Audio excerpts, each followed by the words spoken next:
من این رو فهمیدم که هیچ چیز در زندگی ارزش ندارد مگر این که توکل کنی. هیچ چیز.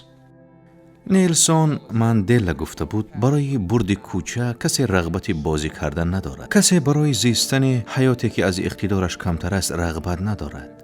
باور دارم که وقتی تحصیل در مکتب، هنگام داخل شدن به دانشگاه، بودند نفرانی که میگفتند نقشه احتیاطی برای خود آماده سازید که در صورت ناکامی به آن برگردید. عزیزم، مطمئن شو که نقشه احتیاطی داری. اما من هیچگاه این کانسپسی رو نفهمیدم. اگر من افتیدنی باشم هم، یعنی قرار است که ناکام شوم. نمیخواهم افتیدنی من به قفا باشد. به جز یک تقدیرم. من میخواهم به پیش افتم. به این وسیله من حداقل معین خواهم کرد که سرم به کدام دیوار میزند. به پیش افتید. منظوری من این است. ریگی جکسون در بازی بیسبال 2600 مراتب استرایک اوت گرفته است که در تاریخ بیسبال زیادترین است. اما کسی در این باره نمیگوید آدمان تنها غلبه های او را در یاد دارند.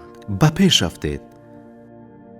توماس ادیسون 1000 آزمایش ناموفق انجام داده است چون در نتیجه 1101 آزمایش او فروزانک را اختراع کرد. به پیش افتید.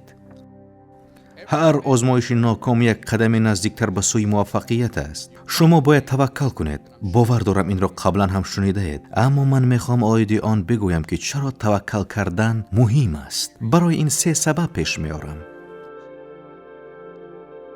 اولا، شما در زندگی حداقل بار ناکام میگردید. این را قبول کنید که شما میبازید. بار میشود که از عهده کار نبرایید.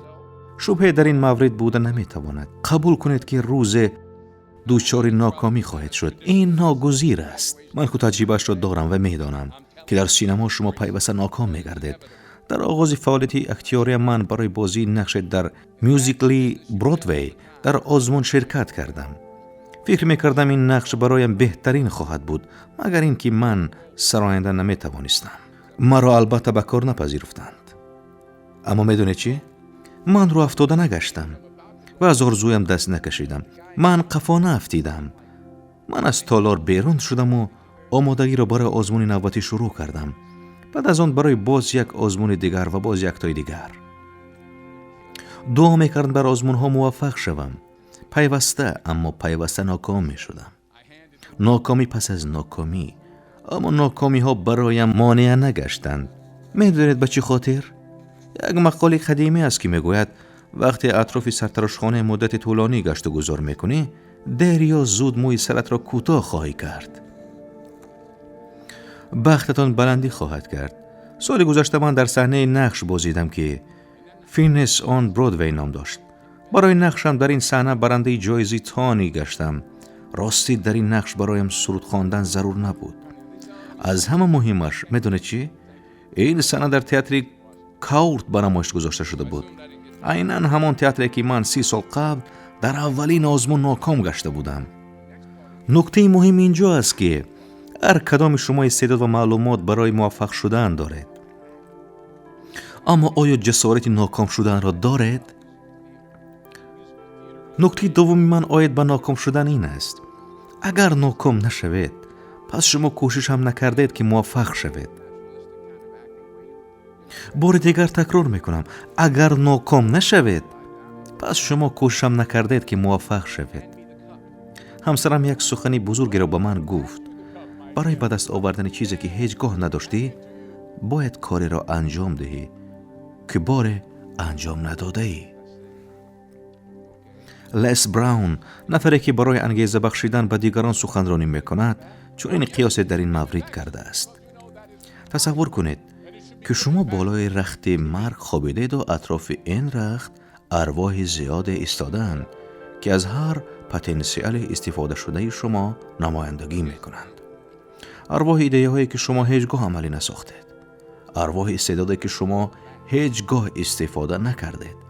و این ارواح اطراف رخت شما ایستادند. خشمگین، ناامید، آشفته. بنابراین سوال من به شما امروز این است. وقت زمانش آید، چند ارواح اطراف رخت شما خواهد بود؟ حالا با نکته سومی من گوش دهید. نه تنها توکل کردن مهم است، بلکه باید زندگی را آنگونه که هست قبول سازد. نظر و عقیده های نو را قبول کرده توانید.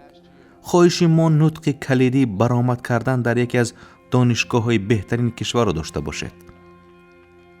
حتی اگر از این ترس داشته باشد، با وجودی آنکه هراس بخش است، این عمل به شما میوه هم خواهد داد.